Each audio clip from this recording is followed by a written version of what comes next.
The advice and opinions expressed by the host of Autism Live and her guests are meant solely as suggestion and should not be in any way construed as child-specific advice. Any choices you make in determining your child's treatment are completely at your own discretion.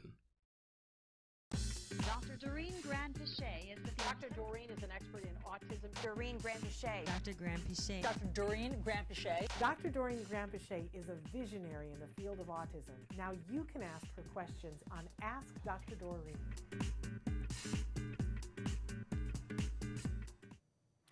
Good morning and welcome to Ask Dr. Doreen on the Autism Network. I'm Shannon Penrod and I'm here with the fabulous and wonderful Dr. Doreen Granpeesheh. Good morning. Good morning. How are you? I'm well, thank you. It's been a while. It has been a while since we've had you in studio and we're excited to have you back. I know everybody's excited to see you here. If this is your first time, welcome. If you've been with us before, welcome back. This is how this works. Dr. Granpeesheh is a true expert in the field of autism. She's been working in this field for more than 40 years, which is cuckoo for Cocoa Puffs, because she sure doesn't look like it, right? But she's been working in this field for a long, long time with all kinds of individuals, people who are just babies up through senior citizens. There is no one who has more respect for individuals on the autism spectrum than Dr. Granpeesheh does. She's a true advocate for those individuals and trying to fight for their rights and for them to be viewed as whole, entire people. Yes. You were the person way back before, because you're a behaviorist, you're a licensed clinical psychologist and a behaviorist and a BCBA if anybody cares about the alphabets. But 20 years ago, you were talking about how these are whole people and it's more than just behavior. They have medical needs, they have dietary needs that go hand in hand with things, and to look at them as whole people. And even people in your field were giving you grief about that, telling you you should sit down and shut up, and you did not. You spoke out for people on the spectrum and their rights, and you continue to do that. And I'm going to get t-shirts made that say it has to be fair. Because that's the song that you sing all the time, that if you're going to work with an individual on the spectrum, it has to be fair for them. Absolutely. So I respect and admire you, as you know. Thank you. My child had the benefit of your knowledge, and we are so much, he and I and our entire family are so much the better for it. So I love that you donate this time and that you're here. Thank you very much. It's my pleasure. Do you know we're in our 13th year now of doing this? It's exciting. It's I crazy, love it. right? So you can be asking your questions of Dr. Granpeesheh right now. We are live right now on Facebook, YouTube, Twitter, and about a dozen other sites that our fabulous Traven is already showing you. You can write in on any of those platforms and we will be able to see it, both Dr. Granpeesheh and I, here in real time. We look forward to that. Don't forget, though, that this whole show will be available as a podcast later on today.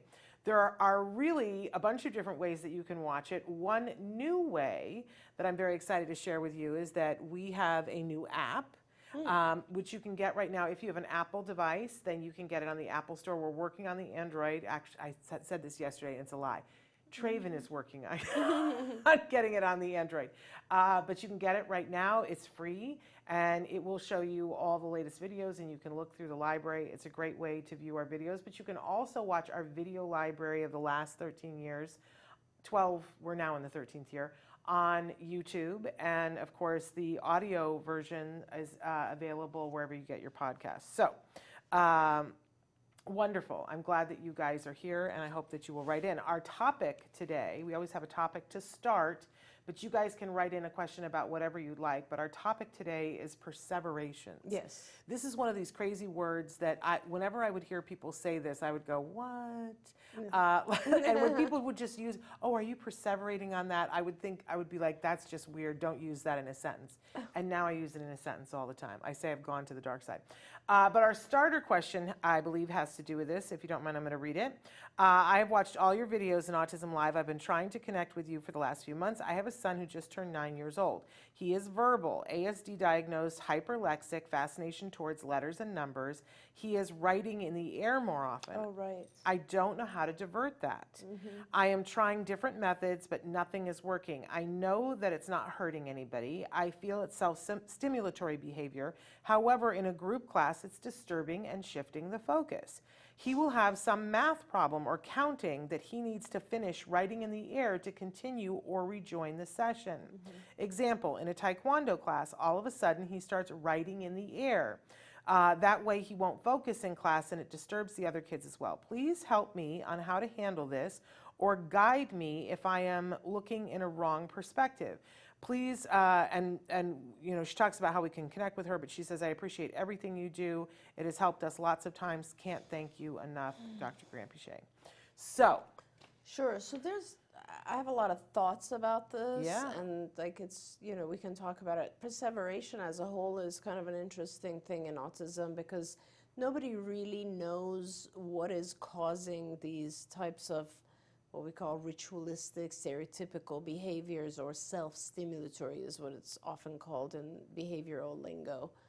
But I think it's important to really think about what could be causing it in each child, and also just have an open mind, because I've seen so many different things, right? So on this one, it's kind of well, first of all, let me just back up and say that in general, my experience has been that when there's perseverative behavior, a lot of times it is similar to what we see in obsessive compulsive behavior, OCD, which the compulsion, in OCD and obsessive compulsive behavior, there's an obsession, which is a thought, and then a compulsion, which is an action that is taken to calm that thought. That's how OCD works. So in other words, there are germs everywhere is the thought, and I will wash my hands repeatedly is the compulsion, and that's just an example. So with kids with autism, sometimes we see that where we don't know what the thought is, obviously, that is provoking it, but there's a kind of repetitive behavior that needs to take place, like it just has to happen, and until that happens, the child is agitated. And it's almost like they just have to take control of their environment by doing this, right?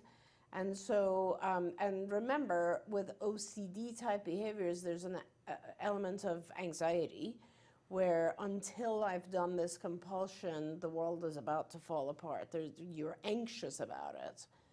So, it could be a compulsion of that type, in which case you want to focus on it just like you would anxiety. And, you know, we've talked a lot about anxiety, and generally the treatments for anxiety are most often some form of medication, and then I guess, you know, calming, meditative types of exercises. But it's very hard when a child is, and I think this child is 9, and did the parents say if they're verbal or not?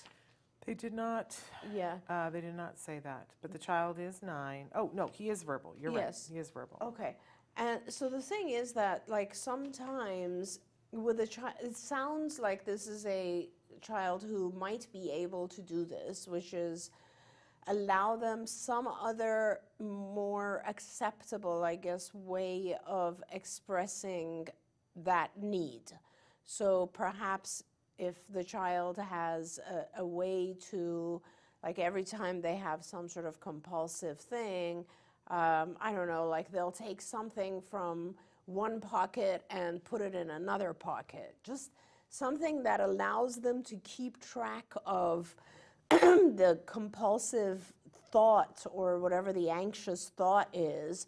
So, and then they later are able to either write it out or do whatever it is they need to get it out of their system, right? I mean, so in other words, behaviorally, you are allowing it, you're just getting it under control. You're getting it under what we call stimulus control. So it's kind of like contained in a specific time frame. So it's not interrupting all their other behaviors.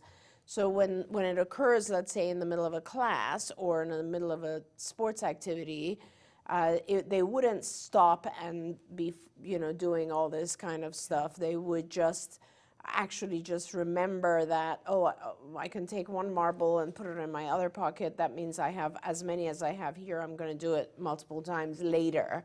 Yeah. So it's kind of like a delay, or like they could reset a watch, or something that allows them to keep track of it might be satisfying enough. I do recommend that you see a physician and try to consider antidepressants, which are the medications for anti-anxiety. and consider that, because that will kind of take the edge off and the need to do this type of behavior right when they need to do it. So that's kind of the most, I guess, common reason that children will engage in that kind of behavior. But you also have to realize we're not really clear on how our kids see things or perceive their environments. And you know, when I first read this question, which had come to me, I was like, okay, this is really interesting, because I've seen a lot of kids do error writing, but now that I'm like so interested in this other thing that's happening, you know, the spelling phenomenon, where kids, nonverbal kids, are able to, like, you know, spell by putting their hand in letter boards. It just immediately made me think, you know, is this some motor form of the child trying to communicate? Although it is a verbal child, so they have a different mode of communicating, but somehow this, you know, ability to communicate is being triggered somehow. I don't know. So it's worth observing more and trying to figure out. For example, is the child actually, can you tell what they're writing? If you stop them at that moment and ask them what they're writing, what will they tell you? Is it just something kind of ritualistic, like something they saw on TV, or, you know, something that they're rotely repeating? Or is it something that is in context to that particular environment that they're in when they're doing it? I'm kind of always open to investigating those types of things more and understanding them more, because, you know, in ABA or in general in behavioral psych, what we're trying to do all the time is manage behaviors so that it's more socially acceptable. And we all do that, right? In I mean, like, we all have to be socially acceptable in order to live in this world. You know, you can't do crazy things all the time. Well, you can't walk up to the pizza counter and slap the person at the counter just because you feel like it, or you have some need to do that, right? So it becomes really important to manage our behaviors and kind of keep ourselves within a certain set of rules. But at the same time, we always want to find out what is causing the need, the urge, the desire to engage in that kind of behavior. But this is one of the things that I ultimately respect about you so much, that I think there are a lot of people that would just be like, oh, that behavior is this. It's not acceptable, let's get rid of it. Well, or just label it and go, it's this, instead of saying, I don't know for this individual what this is, why don't we find out? Right. And I think that's... Which I respect, that's the place that you always come from, saying this is an individual, he's doing something, we don't know enough about it yet. And why? The why is so important for every kid. Yeah, and the OCD conversation, I don't know if you've seen, I don't know whether it's actually Keanu Reeves, and maybe somebody can write in and tell us, but there are a series, it's like a meme, there's a series of reels that have this guy who either is Keanu Reeves or looks like Keanu Reeves about OCD. And there's one where, and I, you know, am someone who has OCD. So I was like, ooh, it's a little too close to home. They show him in his apartment, you know, and he's ironing something and he's getting ready to leave. And he gets to the front door and, you know, he's like, did I unplug the iron? And so goes back, he goes back in and he checks the iron and makes sure. He gets back to the door and he's like, I don't know, did I really check it? So he goes back in and he unplugs it. He's like, okay, now it's done. He gets back to the door and he's like, but did I do it? So he goes back and he's like, I'm going to take a picture of it, which I have done. I'm going to take a picture of it to prove to myself that in fact I have done it. And then he gets to the door again, and I think then he goes back and he cuts the cord to the iron. He's like, now I'm good, I can go. He gets almost to his car and he goes back in, and the next shot they show is of him carrying the iron with him. And I was like, okay, because that's funny. It's that thing. And here's the thing that my son will say to me. He'll say to me, what are you anxious about? If I, you know, because I don't have to check the door 5 times every day. Because most of the time I'm well enough now that I don't have to do that. But every once in a while, I'll be like, I have to go check the door.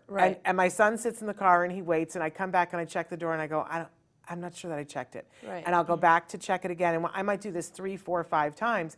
And by the last time I get in the car, my now adult son will say, okay, what's really going on? Yeah. What's really upsetting you, Mom, that you're focusing it on the door? Because he's been through this with me enough. And then I go, okay, what am I feeling anxious about? But you know, I'm a 60-year-old woman with an adult child who's been trained to this so that he's my therapist. He shouldn't have to be. But to be able to do that with a 9-year-old, like, wouldn't we love to be able to do that and go, what's really going on? But I think it's important as the people who love him around him to be thinking that way. Yeah, absolutely. And you have to realize that getting to a point where you can describe your anxiety and talk about it is a completely different level than a lot of people. A lot of people who are experiencing these types of things are either A, not aware of how compulsive they are, or B, it's too debilitating for them to even want to try to do something about it. I mean, there are people who have become completely agoraphobic and will not leave their home because of what you just described. Exactly. So it really, again, depends on the level of that it hits you. You know, it can be very severe for some people. Absolutely. But the whole thing with, you know, this air, I just want to make sure that you are actually, like we're calling it, writing. Is he writing, or is he just doing this because the visual of moving your hand or your finger in light produces a particular sensory experience, which he could also be doing? Brian has also written in and said, I understand, listener. My son has varying obsessions, which includes in the air writing and sketching out words, and it must be completed start to finish before anything else is possible. Yeah, and that's a lot of, and so in those types of scenarios, what you are trying to do, and again, this goes back to like my saying that it has to be fair. The reason that I say, you know, consider the use of medication is that it is more fair when it's easier for the child or the person doing this to stop. Right? But when they're on medication, when they're off medication, it becomes a very, very challenging experience to not satisfy your obsessions with a compulsion. That, like, you know, the thing about it has to end. I have to do this. Yeah. And it starts to be debilitating in so many different ways. There are kids who, for instance, will be very late because their homework has to be absolutely perfect, and you can't have one erase thing or one crossed out. You know, and that becomes a part of their lives. They can't make a decision because any kind of decision could potentially have something wrong with it. Yeah. I don't know. There's a million different things. I mean, I had a child who had to look at certain things 10 times, and that's all they did. I mean, it can get out of control. And the concept is, like, for this, you'd want to try to help the individual not complete it, but be able to, you know, visualize the completion or visualize something that's calming enough so that they can move on. Yes. But that's very hard to do if you don't have any kind of medication to help you. But hear what she just said, that, you know, for them to be able to not finish it and still be okay. Because I think what a lot of people do is just go, no, you can't finish it. Right. And then the anxiety goes off the charts. And I mean, I have a child right now who has lots of ritualistic behaviors, lots. And it is very preventative from us doing anything else. Like, he has so many that they are constant rituals, and they make it very, very hard for him to attend school, to respond, to do all these things, because he's just so engaged in these rituals. Amazing. Very hard. R has said, I sent an email about yeast and digestion a few weeks ago. Did you send it to me, R, or is that the email that you got that you were talking about? No. Because I didn't get one about yeast and digestion. So, R, I don't know which email you sent it to, but the best email to send to get on this show is send it to me, Shannon, at autism-live.com. And I apologize if you sent it and I'm sure you feel like we're not listening to you. That's not the case. we'd love to listen to you. So please, Shannon at autism-live.com. I want to shout out to Melody, who's writing to us from Rock of Gibraltar, Europe, which I finally looked up yesterday to see where it was, because I clearly did not know where it was yesterday. I did not know it's at the end of the Iberian Peninsula, south of Spain. I was not aware of this. But now I know many more things about Rock of Gibraltar and the caves that you have. Cool. She says that they have good news that her son, that she'll be receiving on the 24th of May a confirmation letter saying that he has autism, an acceptance for both of them that he has it and to be able to move on. She says acceptance is the hardest thing because of his late diagnosis. My son has not been to school since last September. He is 14, so extremely hard for him to acknowledge everything. He cannot attend his school until the child psychologist on the 24th of May gives the diagnosis. And that's very disturbing to me, because regardless of whether he's getting or he has a right to be educated. I know the laws are different in different places, but I'm sure that that's been very stressful for him and for you, Mom. I'd love to hear what you have to say about that. Yeah, I guess I mean, I think it's very stressful for him. I don't even think about the educated part, to be honest. I think about the social effect that it has on him, not being able to attend school, not being able to have peers or children around him, feeling like he has failed at this, like the emotional aspect of it. Yeah. And I think, it's very important for him to be able to attend, and for the school to, obviously, if a confirmation letter was required, then the school has not made any kind of accommodation for him up to this point. So I'm excited for you that hopefully with this letter and this diagnosis, they will try to accommodate. That'll probably be, honestly, your next challenge, because the schools often don't know how to accommodate. So I hope that they're able to do that for him. Absolutely. And we're saying hello to Helen, too, who's joining us. Hello, Helen. Our friend Parker wrote to us over the weekend. Okay. And Parker, if you're watching, I know that you said that you wanted to add to this, but he said, I spoke to my uncle today. This was on Sunday. And before that, I saw a picture of my cousin's wedding shower. My cousin is the groom. My uncle said that only aunts and uncles were invited. My other cousins were not invited, but I still feel really hurt. I'm not going to cause drama with my family, but is it okay to feel hurt? What should I say and what should I do? That's a really great question, Parker. Of course, it's always okay to feel what you feel, first of all. It doesn't matter what your feeling is, it's always okay, because it's a feeling. And it's not like you have to control every feeling. You feel certain ways. So yes, of course, that's fine. I would try to understand the feeling a little bit more if I were you, Parker, and I would sit down and maybe journal it. You're very good at writing. I would write down and say, this is how I feel, and then write down all the different reasons. And as you write these reasons, try to realize that clearly this is not something that was done intentionally towards you, but it is evoking certain feelings in you. And that's the thing. It's like, if I wasn't invited to something, I'd be kind of thrilled, because I like relaxing and not having to go. So people have different feelings about the same thing, right? So you have to ask yourself, why are you feeling left out? And is that something that goes back to other things, right? Is it a common theme that you were left out in the past? And maybe that's why this is evoking some pretty strong emotion in you. That's kind of where I would go, because the more we understand ourselves, the less there's a need to, tell the environment to change for us. So it's kind of like, instead of you going and saying, hey, think about what choices you have. Like, let's say you go to your cousin and you say, hey, you not inviting me made me feel left out. Even though you didn't invite all the other cousins, I still feel left out. That's that. Yeah. There's nothing that's going to come of that. The question really is, why did you feel left out? What is it about your prior life or experience that made you feel that way?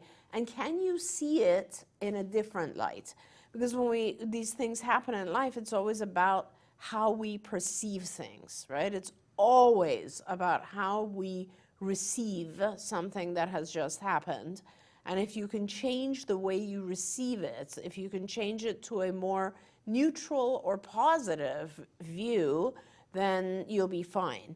And right, like these are other things, like could be the reason. For instance, they just don't have enough money to pay for extra people. That has really nothing to do with you, and you might be okay with that. Or, you know, this is a really good thing because in the future when I have an event, I don't have to invite them. Or, you know, things that you could write down, things that could make you feel different about it. Gain more understanding. Take a look at this opportunity as an opportunity to learn more about yourself, gain more understanding about your own feelings. Absolutely. Christina has written in, and this was a question that came in last Wednesday when you weren't with us on a Wednesday. What's the best testing for nonverbal children pertaining to annual testing to update present level and IEP? My son is 10 years old and nonverbal. Right. So it's a different question when you ask about an IEP, because an IEP is based on educational goals and not on, like, let's say, you know, intelligence quotient or language functioning or something like that. So you're not necessarily going to be doing testing as in standardized testing, because standardized testing, it's just, there aren't standardized tests for educational functioning, except there are developmental tests, like the Brigance is actually a pretty good test that looks at you know, functioning levels. But there are lots of achievement tests that are, they're not really tests, they're kind of standards. And so, like, you look at and you see what the individual is expected to do in that grade, and then you list the things they're not able to do, and those become IEP goals. Depending on your school district, they might allow only a few IEP goals. Like one of the tactics that one of our big school districts here in the LA area was doing was like, you are limited to no more than 3 IEP goals, which, you know, makes it very hard. Gosh. Oh, did you not know that? No, that's inexcusable. That was LAUSD, yeah. So we had to always, like, we'd have 30 goals and we'd have to, like, look at reducing them to 3. That's ridiculous. So, but the issue is with IEPs, they will limit you to a certain number of goals. Now, I wouldn't necessarily, I would really look at the functioning of the child. We used to use a developmental test that we had made, which was for skills, which was kind of the curriculum we'd built. You don't need that. You can look at any testing that shows a deficit in your child's functioning level, whether it is across academics, behavior, social. You definitely want to touch social, language. So, like, for instance, goals that might be appropriate for your child would have to do with their ability or inability to interact with other kids, to follow the teacher's instructions, to pay attention to the particular homework that's being done, to be able to academically keep up with the content, like the math or the English or whatever it is that they're teaching. So it's a variety of different skills that can be taught or supported in school. So for instance, it's not going to be something like, oh, my child doesn't know how to dress himself, because that's not something they're going to want to teach in school. It has to be stuff that is taught in school. So clearly you can look at a curriculum from your school district and see what is expected of your child. You can also look at just social functioning for the age of your child. You can look all these things up online, actually. Like, what are social expectations for a child of 10 years of age, or whatever, 10 years of age. The Brigance, as I said, has a lot of these types of goals. There's a lot of, I don't know if it goes up to that age though, 10 years. So there's a lot of, if you've had any prior speech therapy testing, that will have some goals.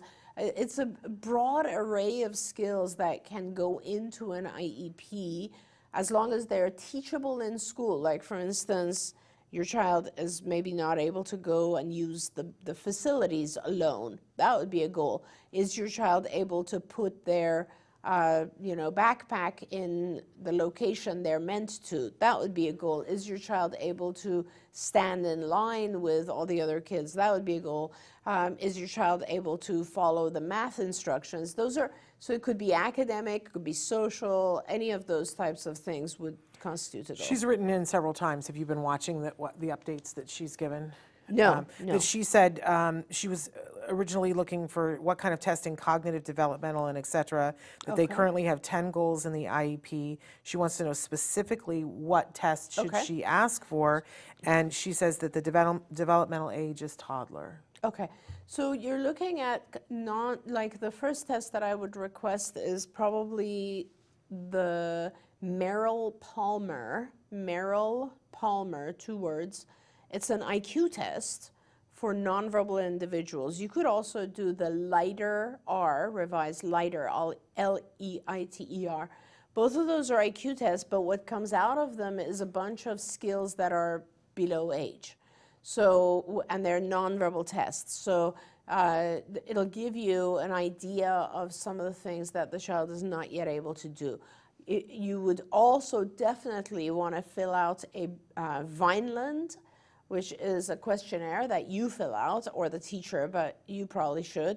And then in the Vineland, you'll see a ton of activities that your child would benefit from, daily living activities, those types of things, and you can absolutely put those as goals. Now, if your child's nonverbal, my personal choice would be to make sure that I give the school some goals in terms of communication.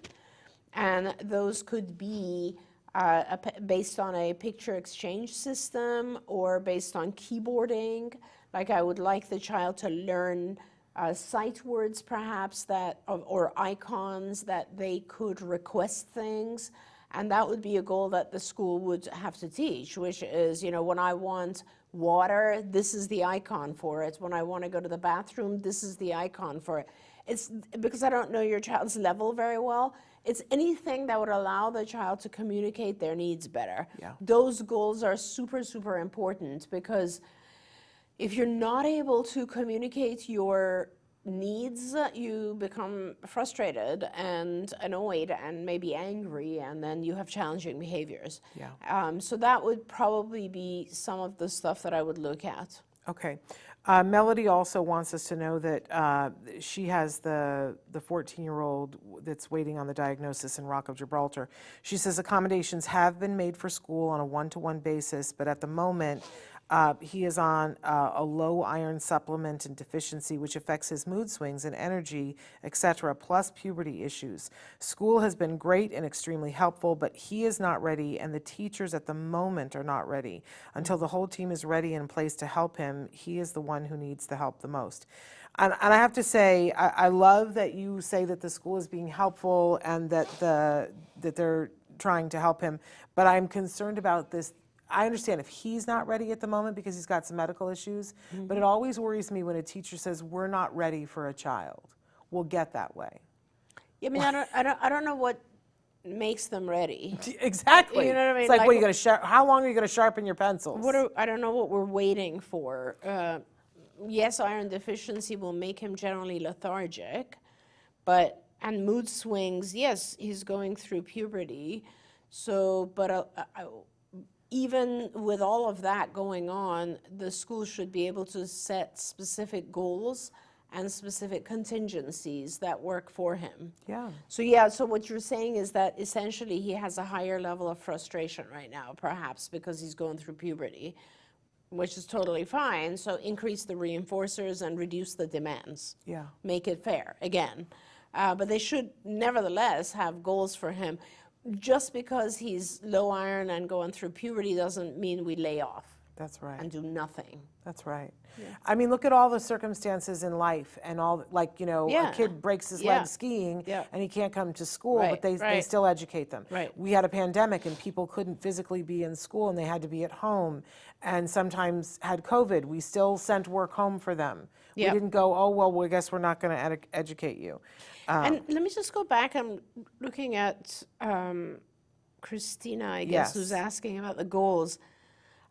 Christina, are you sure that you want to focus on academic goals versus things that might be functionally more useful to him?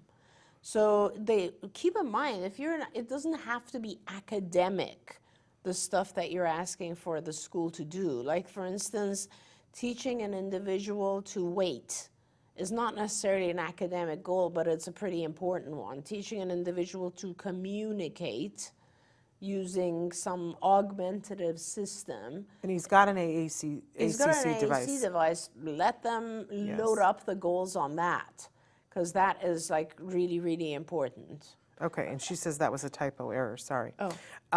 Because AAC. But yeah, and I'm a little frustrated right now because we've been getting a lot of calls about really ridiculous things being said in IEP meetings. Okay. It's IEP season and I'm Yeah, a little like, yeah. I kind of want to pop off here. I won't. But here's the thing, is that wherever your child is, right? If we start with an AAC device, and maybe we start with the iconic, and we do the picture exchange system, and then we work to the AAC device. But then let's say that they've got 5 words on the AAC device. Then we can go to 10 words, and then we go to 20 words, and then we can go to typing. Right, There's always, exactly. and I find that schools a lot of times go, well, we did the AAC device, and we got 10 words. Our work here is done. Not even that. Like, I think sometimes what they'll do is they'll say he's not using his AAC device. Right. So I we think put it away. Right. So it's not a functional thing, whereas really they're doing something wrong, because everybody wants to communicate. You need to make it possible for the child to use like, for instance, for your child, does he actually use his AAC device all the time? Yeah. To communicate, which would be very important. And I think it's really important for us as parents to know that everything is like on this continuum. And so once your child meets one goal, then we move on to the next goal. And a lot of times the school gets a little lazy and they go, well, we completed this OT goal. Yep. That I have somebody writing into me right now that the child has CP and is mildly affected in their hands, so handwriting is hard. So they've been typing. Yes. And the child can type with one finger 10 words a minute, and they're like, so we can get rid of the OT. And I literally want to light my hair on fire. Yeah. I'm like, that is not, no. Right. Now we work to get, 20 words a minute, and we start using 2 fingers. Right.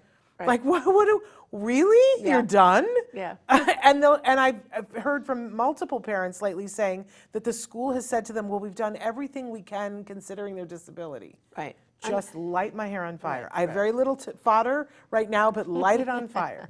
We have to push as parents and say to them, no. Right. We continue to get progress. Exactly. Yeah. Exactly. Sorry, I said I was going to pop off and then I did.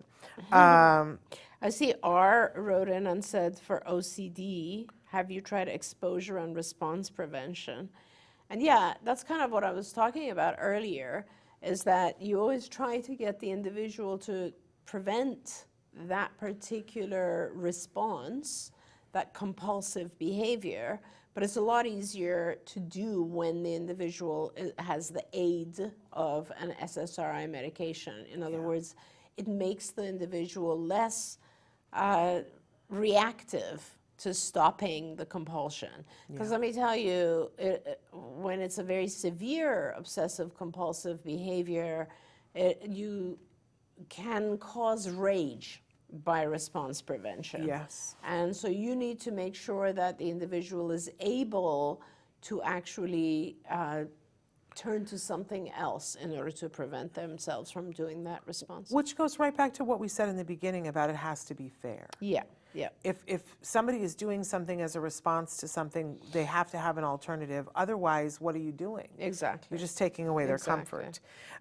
Okay, you had a question that came in. Did you want to read that one? Yeah, I'd love to read that one. That came in on one of the social media venues. Says, hi, Dr. Doreen. Thanks for answering my previous questions. My son is now 4.5. He has been doing great. He's getting more and more language. He can speak full basic sentences, but he has issues explaining things using past tense and future tense. First of all, congrats. That's an awesome place to be. He also has a tendency of making up words and adding silly stuff, makes no sense, when he's talking. Which is very typical, by the way, because I feel like children, and this one is 4, they are trying to mimic how language sounds to them, so they'll throw in a bunch of stuff because it just seems like that will help them sound more like we do. But that's okay, it will go away as he learns more language. His speech therapist says he is not that behind in his speech. He is doing great at preschool and playing with his peers. That's awesome. According to his teachers, he's quite a role model. At home and people he is comfortable with, he tends to ignore and act like someone with severe autism. He still doesn't, he still doesn't talk to adults and is very anxious to answer them. He turns towards us to answer them. With his peers, he's able to have conversations. So that tells me more about you than him. And that tells me that he's smart and he has figured out that he can use you as a crutch. So it's just really very, very good observations, by the way, great detail in what you wrote. But what it tells me is that he's figured out that with you, you will help him. You'll either speak for him or guide him or do what it is he needs to do for him. And you just need to stop. And you need to be less prompting and more similar to individuals who don't, like people he's not that close to. Because it sounds like the people that he is very close to enable him. That's kind of where the word comes from. So as hard as it is, you need to kind of back off and let him do things by himself. It'll be a little bit of an adjustment for him. He may react in a negative way at first because he expects you to cover for him, but then he will realize that that's not going to happen. Can I throw another log on this? Sure. Our kids are so literal sometimes. And you know who I learned this from was Rosie O'Donnell. Okay. That Rosie O'Donnell talked about this years ago when she had her show, about the fact that she was teaching her son about stranger danger. And she was like, we don't talk to strangers. Right. We never, ever talk to strangers. And then they would walk into their building and the doorman would say hello. And she would be like, why aren't you talking to him? Yeah. And eventually, when he had enough language, he said, he's a stranger. Right. And I think that sometimes, I see this all the time with our kids on the autism spectrum. The mom who had said to her son, no, it's time for you. You go to bed at night and you stay in your bed. That's what you do. You stay in your bed. Right. And then he kept wetting the bed. Right. And one night in a fit of like, she said, why can't you just get up and go to the bathroom in the middle of the night? Because you said stay in And your he bed. said, because I'm not allowed to leave my bed. Right, And she right. went, whatever. But what Rosie O'Donnell then did was went with her child and she would say, this is a stranger, but I'm here with you. You have my permission to talk to this person. Right. And then her child felt comfortable Right. to do that. Now, I can only imagine with a kiddo on the spectrum, and for my son, this took a lot longer than just explaining it to him the one time. But I had taught my son, and when we're good, I'm a helicopter parent still, and when people say that to me as if it's a bad thing, I go, I don't associate that as a bad thing, Yes. right? But I understand when you tell me time to back off, Sure. right? But as a good helicopter parent, we're trying to keep our kids safe. Yes. But sometimes our cape gets caught in the fan, and we're not superheroes, Right. we're holding them up. But I'm wondering if part of his thing that he's saying it to them is he's not allowed to talk to strangers. Oh, I think she said that he does better with kids. I see, and But not versus with adults. Right. Yes, that's So- very possible. That's also very possible. I completely missed that part. Yeah, is that maybe he's anxious about it or he thinks he's not allowed to. Yeah, I mean, if we've given him that rule, you don't talk to strangers. Yeah, because most of the time, honestly, kids are actually more verbal with adults than Right. with others. Yeah, that's Yeah. very true. Interesting. Yeah. Very, very interesting. Okay. And Sarah said, my son used to do that at the same age. The whole I think she was talking about the adding words into the sentences. Right. I have a friend who wants to believe that he speaks Spanish and he knows like three. This is an adult, not on the spectrum. And we'll be someplace and he will try to speak Spanish to the waiter and he throws in words that are not Spanish. You're kidding me. No! And we That's all so just, how? And he funny. thinks that he's getting it done and the waiter will collapse in gales of laughter. But he, like, and he has it, like, it's at the right cadence and the right That's accent, but half the hilarious. words are gibberish. That's so But funny. he thinks that he's got it. Yeah. And so I think Yeah. it's funny that our kids, in some respects, Yeah. my son would just, he had been speaking in sentences, and then that all went away. But what was interesting was that he would have these, they were superhero people. It was like called the first responders or something, that they were Okay. shorter than G.I. Joes, but they were firemen and policemen.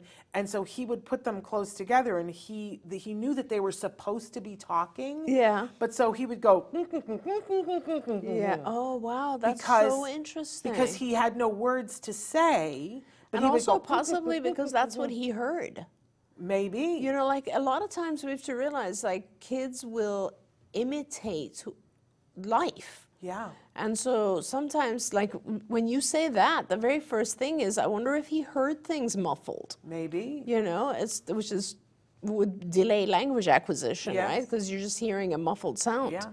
But I Very found interesting. it fascinating. And then he would, he would come up to me and he'd go blah blah blah blah blah blah blah. Yeah, he was trying right? to Because he communicate. wanted and he had at one point Right, been right, able to do right. that to me, and now those words weren't there. Yes. I mean, you remember that whole phase that we teach parents to go, like, Right. I don't know what you just said, you got to Yeah. do better. Yeah, but I think for parents on the spectrum, Oh, it's very there's hard. so much And, fear. let me tell you, I can understand that there's a lot of fear from parents who have kids on the spectrum. It's also, it's just the way we are as parents. Because Yeah. as a parent of neurotypical children, I can tell you that I did that for my kids forever. You know, like, and I still do to a large extent. You just, as a parent, as a good parent, you want to solve the problems of your child. Yes. That's just what you want to do. Yes. So it's very typical that you will jump in and try to figure things out for the child, especially when it's a child on the spectrum, because even more so, Yeah. right?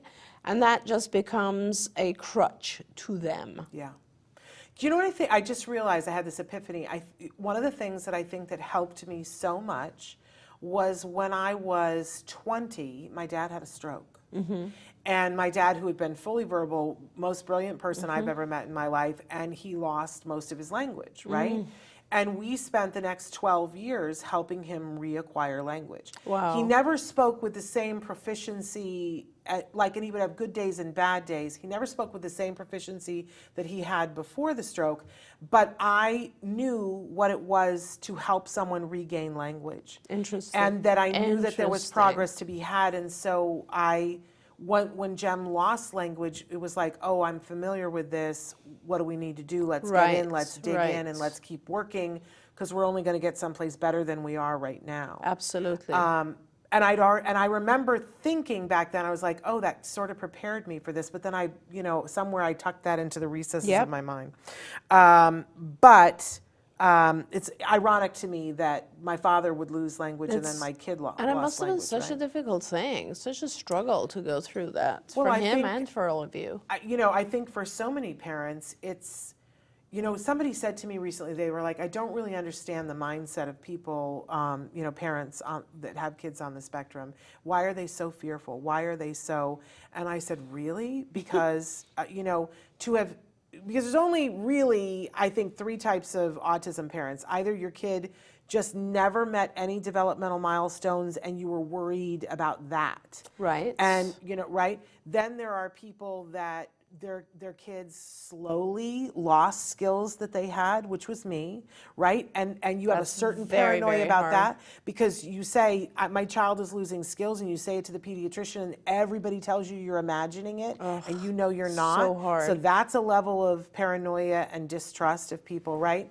And then there are the parents who their child lost skills very quickly, Yeah. where one day they were Yeah. one way and the next day they were the other, and it was like a car accident. Yeah. And I think that for those parents, the level of stress and paranoia, because it's like, what happened? Could happen again. Right. And we all have that. We're Yes. like, wait a second, if this didn't happen or this did happen, could it happen again? My supervisor, I drove her batty because my son would get a skill and she would be like, yay, he got the skill. And I would go, is he going to lose it again? Right. That would be my first question. right, And right. sometimes we did regress. That Yes, happened. yes, sure. But I'll tell you, what I got paranoid about was making sure that he had as many sessions as possible, because I saw that if we took 3 days off to go to Disneyland, we would slide back a little bit. Mm-hmm. And I learned, we talked about this yesterday on the show, you take as many sessions as you can, and Yes. you sit in the front row and raise your hand. That's right.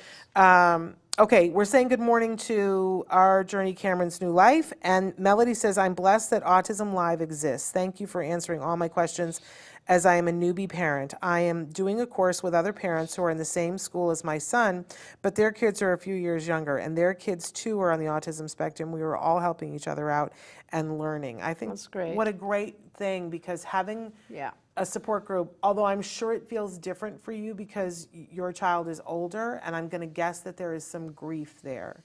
Like, why couldn't he have gotten this diagnosis sooner? Why didn't somebody tell me sooner? And I think it's important to acknowledge that, but That's don't true. let that stop you.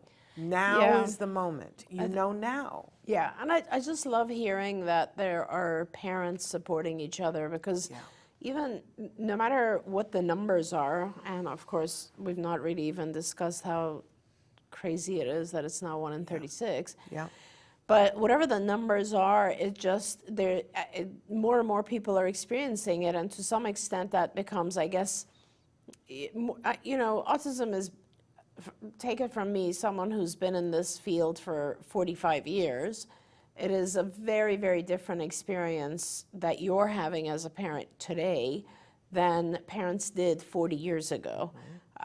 Even 30 years ago. I mean, like, things have changed continually and have become more, there's more acceptance, there's more resources, there's more information, there's more awareness, there's more of everything good.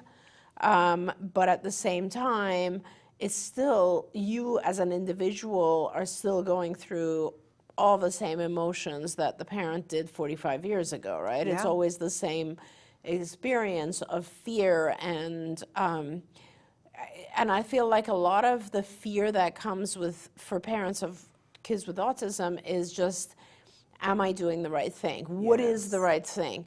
And it's just such a weird, I always said this, like, it's the strangest thing that how many other issues or disorders are there where you as the parent have to figure that out? Yeah, exactly. It's like, your child has diabetes, here are the treatments. Your child has any other thing, here are the ways that you treat it.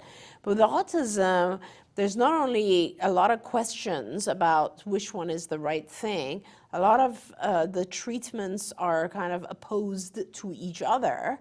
And there's no single source that you can go to that tells you all the things that you're supposed to do, So that's kind of why I feel like when you and I do our, the 10 things that are very important to do, I think it's really just like valuable to support each other as parents and help each other figure out, have you done this, have you done that, and just like be supportive of each other. Now, that being said, it's also a very difficult thing because every child is different. Exactly. And when parents get together, there is often that thing of, oh, his kid is doing better than mine, and why is that? And maybe I should be doing what he's doing. And a lot of times things that are good for one child are not necessarily good for another child. And it's very hard. It's just a really, really difficult thing to deal with. This is why I always say to parents, you need 2 support groups. You need one that's local and one that's global. That's very good, yes. Because your local one is going to be, people are going to tell you, Oh, do this. Did you do that? yeah, did you go to this dentist? This is the dentist Did you that's try like sensory this friendly. new food or this supplement? Right, or this store, you can get this restaurant, this whatever. But when you go to the global one, you can find other parents who have kids that remind you of your kids. That's so important. Right? I remember I was always looking at that, and I'll tell you, the first kiddo who walked into the studio that I was like, oh, he reminds me of my kid. Now I look at them and I go, oh, they're so different, and their autism is so different. But when Kobe Bird, Yeah, I was going to say. right? Kobe Bird walked into the studio for the first time when he was probably 14 years old, and he was a tall drink of water then, too, Yeah. and so was my kid. And he had this way of using his hands when he talked, and I went, okay, he reminds me of Jem. Right. I'm going to meet his mom, and we're going to, Yeah. you know, and it was crazy because she invited us to a birthday party of Kobe's, and we went, even though that wasn't my thing, but I was like, oh, I gotta try, because, you know, he seems, and he's a year older than Jem. So we went to his birthday party, and my son comes running up to me at this birthday party. He goes, Mom, they asked me if I want a piece of cake, and I told them I can't have it because I'm gluten-free and I'm dairy-free and I'm almond-free. And she said, it doesn't have any of those things. Can I have a piece? And I went, what? She has a birthday cake that's gluten-free? And this, you know, because this is like 10 years ago, not 10, like 8 years ago. And I was like, she has a birthday, like a real birthday cake? That it, And of course, I'm like going like this through the crowd. I got to see this cake. It's a beautiful cake. And it was gluten-free. And I went, how did you get a commercial birthday cake? And she hooked me up, and we've been friends ever since, right? Yeah. Because, you know, and she went, this is your child's first time having birthday cake? And it was. Yeah. You know, and it's those kinds of moments. We will be friends forever. Yeah. And I'll say something also, I'm glad you said Kobe, because like when we were doing the podcast-a-thon and he was speaking, I think one of the things about him is that he's so eloquent and so expressive that he shares a lot of stuff. And that I was sitting there listening to him, and it reminded me at least of like 4 different kids I know. And it was like one aspect of what he said, I was like, oh, I know another kid just like that. Another thing, I'd be like, oh, I know another kid just like that. And it's like the way that he expresses things, it's so good. He's so analytic that he can tell you all these different things. And you're like, yes. And there's no question, there are subtypes of kids, right? Yes. And you're right, Shannon, when you find another child that has some similarities, it's also like you're finding paths to explore. Absolutely, and I think there's a level of it too, that as a parent, you find another person who gets it. Yes. Sometimes something will happen because my child is very, you know, I don't like the term, but high functioning, right? And he's moving around the world and doing things. And there are some of my friends that I can't call up when he's having a bad day and go, guess what happened today? Because to them, that would be a good day. Yes. And for me, it's a bad day. But I know that I can call Rachel Bird and I can say, this happened and I'm feeling this way. And she validates me. Everybody deserves to have that. And Melody, I see that your son has still not met another autistic child or person. But you know that there are so many people on television and in the movies that you can point to for him, like Kobe Bird. Have him watch Lock and Key and point out that there's Kobe. He's an actor in the show, and he's a person on the spectrum. For us, when my son was little, it was when James Durbin was on American and that's Idol. a huge deal. And we would sit and watch it, and I would say, look, there's James Durbin, and you know, and he does this, and you know, and he has something called Tourette's, and you don't have that, but he has autism, and you do. Look at you and James have this in common. And James is talented and whatever. So thrilled when my son actually finally got to meet him in person. Right. What a lovely human being he is. But there are role models now. There are all kinds of people that you can point to and say, look, you know, this person has autism. Look at all the things that they're doing. I mean, what's his name? Sir Anthony Hopkins has come out and said that he has been diagnosed on the more Asperger end of things, but he's on the spectrum. So there are all these wonderful role models now that you can point to and say, look, you know, there you go. They're a person just like you, and they're okay, and they need this, and you know, I love that. Our Journey Cameron's new family says Shannon does this for our family. But you need more support locally. You know that you do. But that global and local. We're almost out of time. I'm saying hello to Joannie. But last thoughts on Perseverations? Anything you want to say before I tell them what's on tomorrow? Yeah, I mean, I think the main thing with Perseverations for me is just to always be very open and ask what is the motivation behind it. I'm as a behaviorist, I can say I don't like the way the behavioral world looks at Perseverations necessarily, because as you said, Shannon, it's just like it's a behavior that needs to be eliminated. As a psychologist, I'm more into kind of what is the motivation, what's causing the impulse or the urge to do these perseverative behaviors, and can I replace the calming response, the result that the individual gets by doing something else? Can I, and you know, yes, there's lots of techniques, and I love the techniques, systematic desensitization, all these other things work. But I just want to make sure that before we try to eliminate these types of behaviors, we try to observe them a little bit and gain some understanding of what is causing the individual to need them. One of my children who has a lot of perseverative behaviors, like right now, I'm questioning whether or not he has some form of tardive dyskinesia from medications that he was receiving before. It's important to analyze the behavior before you immediately jump to kind of getting rid of it. And once you do, then there are more interesting options that are available. Yeah, and there's when there is more understanding, the likelihood of the behavior occurring in some other form goes down. There we go. I mean, I think about Temple Grandin, and Temple had a lot of perseverations. Yes. And she found that having herself squished helped her get through parts of the day. There you go. But she also understood that she couldn't take her cow squisher into her college classes with her. She understood that her mom understood that she loved to spin that plate on her bed, and her mom said, you can do that an hour a day, but then you have to go muck the stalls. But here's the important thing. For Temple, that need could be met in an hour. Yes. For other children, that may not have worked. Right. And Temple ultimately, and says all the time, that being on medication was the thing that helped her to get across the finish line. Yeah. She did all these things and had medication. Yep. So individuals as individuals. And there's a lot better medications nowadays than there were when Temple was a child. Amen to that. But I think that's a whole other thing for parents to be fearful about. But you got to take it one step at a time. I do want to talk about tomorrow's show. On the show tomorrow, our first guest is Marcus Boyd, who's a motivational international keynote speaker, identifies on the spectrum. Great. We're thrilled that he is going to be here with us. And then in the second half of the show, we have Tasha Rollins, who's going to be with us. She has written a new book that's the book that I always threatened to write. It's an autism jargon dictionary. And she doesn't make fun of anything. You guys know that I make fun of jargon definitions, but she doesn't make fun of anything. It's just a really accessible very good. Dictionary that if you look up a word, Right. you'll be able to understand it without having to look up 17 other words. Perfect.